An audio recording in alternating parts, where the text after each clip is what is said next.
Artificial intelligence, also known as AI, is about making computers mimic human intelligence.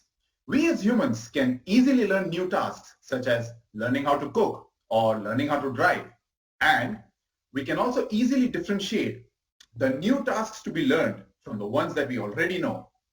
But just try and think what would have happened if we did not have the ability to learn new tasks continuously as we got older.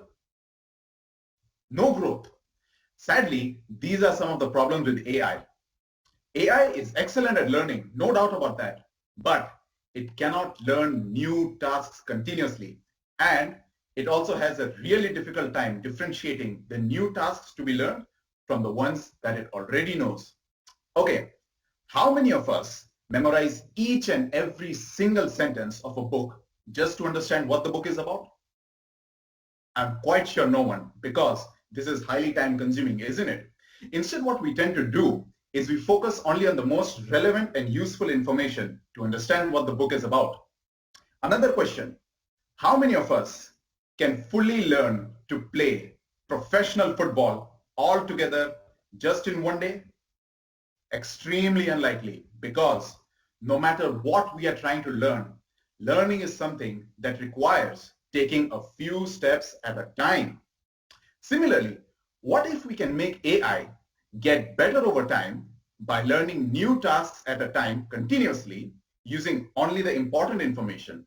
For example, learning to identify new cars by looking at only a few car models instead of looking at every car model in the world. This is where my research comes into play, where I aim at tackling two main problems. Firstly, developing an AI that can learn new tasks continuously using only the important information. And this is a task which I've currently achieved. And secondly, developing an AI that can differentiate the new tasks to be learned from the ones that it already knows. And the development of this feature is currently under progress. The impact of this work can be massive in the long run because computers will have the ability to learn continuously in the real world, which itself keeps evolving anyway, along with the reduction in the learning time, because we are now learning only from important information rather than all the useful information. But what about the applications?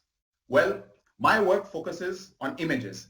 Therefore, this work can be applied in areas such as facial recognition systems, for example, learning to identify new faces, or it can also be used to learn to identify new vehicles, as I've already mentioned. As we move forward, artificial intelligence must be on the go.